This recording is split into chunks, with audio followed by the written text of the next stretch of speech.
Billionaires like Jeff Bezos, Mark Cuban, and Elon Musk optimize their nutrition down to a T so that they can get the most output out of their work. So the first thing that I'm going to start off with when it comes down to what you need to cut out, you need to cut off all low quality food.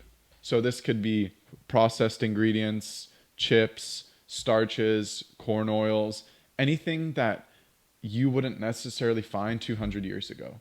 So think about that. In terms of what could you find 200 years ago? You could find legumes that were in season, so vegetables. You could find fruit.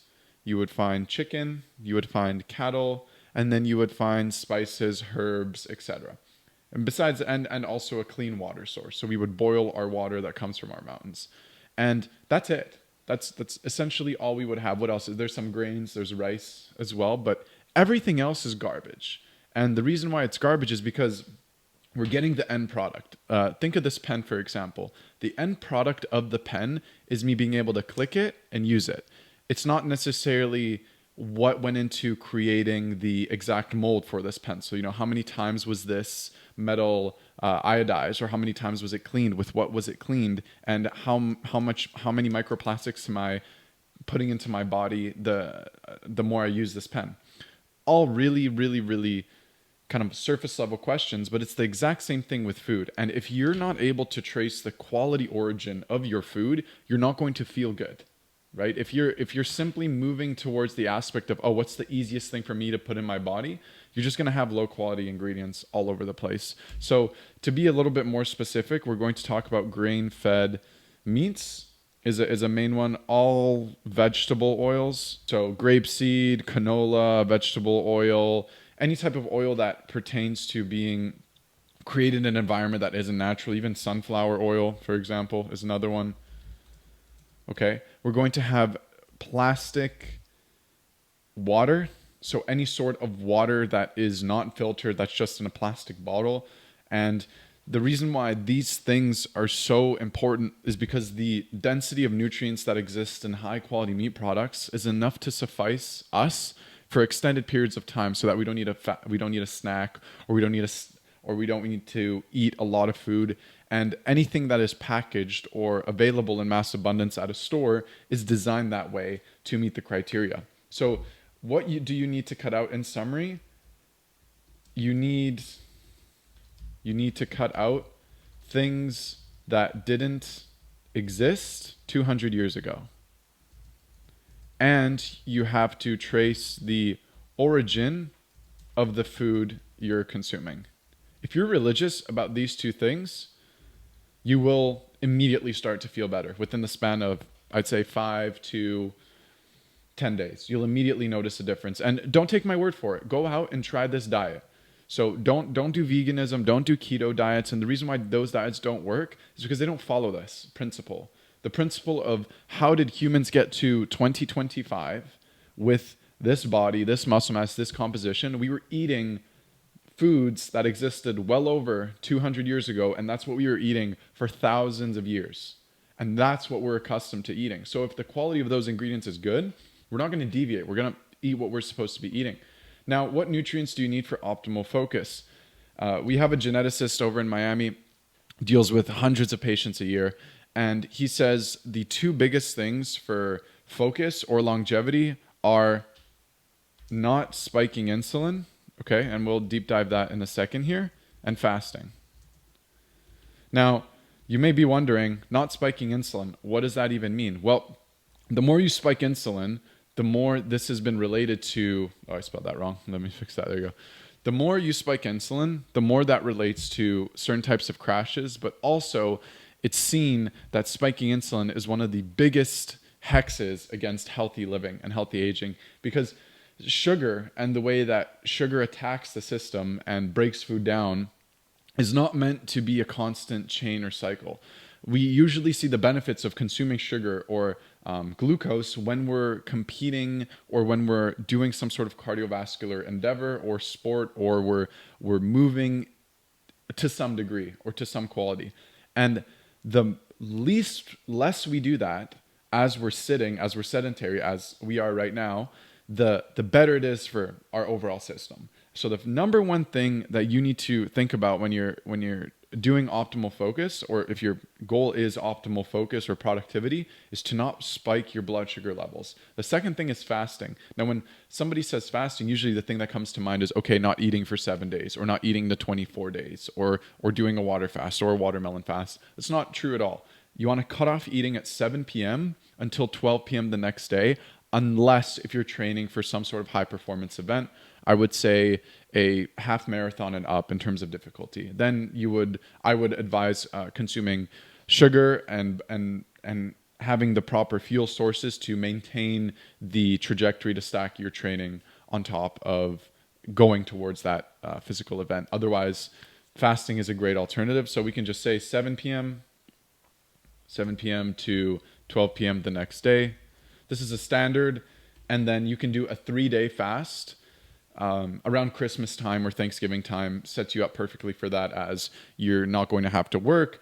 You're already going to be full from Christmas dinner or Thanksgiving dinner, and you won't really have any sacrifices associating with trying a fast for the first time. Now, the optimal diet is a diet that is fully in our control. Okay? That means that we're able to see all processes of the chain. We're able to see from the moment the seed is planted to the vegetable being rooted, and then we're able to extract that vegetable, knowing what was sprayed on it, knowing how much water it got, and knowing the type of process that it went through to produce the output, which is what we're putting in our bodies. It's the exact same thing with meat, right? From the moment the cattle is born, where it's born, what it's fed, where it walks, what it walks in, what it eats. The more factors that are fully in our control and that are kept at that high quality standard is the optimal diet. Because we're not being sold the end destination or product. We're not being sold a pen.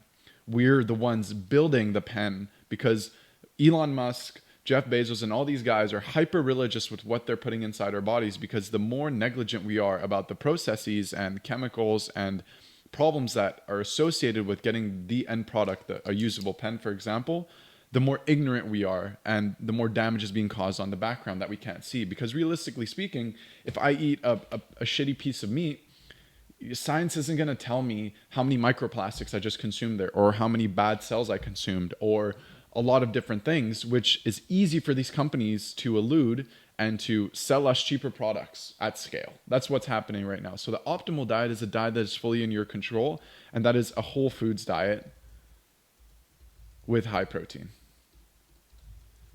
Now, when it comes down to it also being fully in your control, this is just pasture raised, free range, grass finished.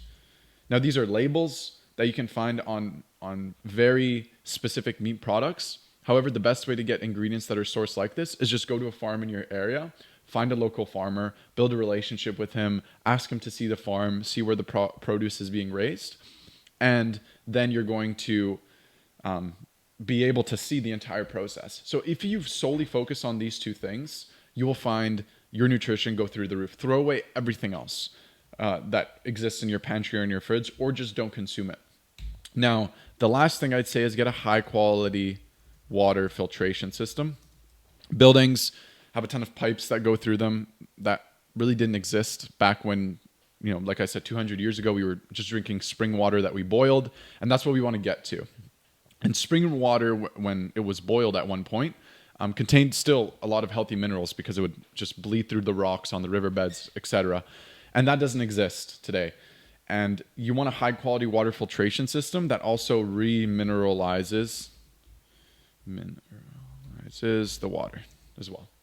Now, how do I automate it? This is a terrific question. The best thing that you can do, all of your ingredients here, the total calories, carbs, proteins, fats, etc., the duration it takes to make it, ingredients instructions, the type of category, and the method of preparation that you're going to use. What you're going to do is calculate your macros for the week.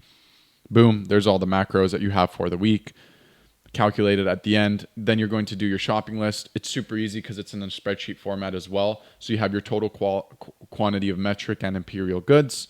Boom, every single ingredient. Again, it's in the spreadsheet, so super easy to use. And then you're going to go over your kitchen flow. So what that means is on the days that you're preparing food, so let's say Monday, Tuesday, Wednesday, or you're making meals from Monday until Thursday. So you calculate the total amount of meals. And then you're going to run it through a ChatGPT sequence where you feed it all those instructions that I showed you on the spreadsheet. And then it's going to iron out exactly how many ingredients you need to orchestrate the meals, and then give you a step-by-step flow of how to do things as efficiently as possible. And then you just do that for the days that you want to meal prep. And ideally, if you're high, if you're a high network earner, or if you're earning a lot of money and you don't have time to cook, I would just recommend somebody to come in and hire to do all of this for you. And essentially what that looks like is someone that comes in, cleans the entire house. You know, here's some of our clients in Scottsdale. She's cleaning the entire house. She's noting the cherry blossoms are blossoming and that this is something that she has to clean next time. The entire home is clean from top to bottom. Here are all those meals I literally just showed you. So we have the beef teriyaki, the curry. There's the potato with the curry. And then she added in some nice tzatziki and then some feta with the Greek beef souvlaki as well. There's our amazing housekeeper. And then they handle everything: the garbage, the cleaning, the cooking, tidying the entire space, even small things like, you know, if the shoes are organized, like who's going to spend time to organize the shoes? Well, it's going to be somebody that comes in your home and that takes care of everything for you. Boom, orders the Amazon cart things and then organizes the shoes for you while they cook the food and clean and fold all the laundry, etc.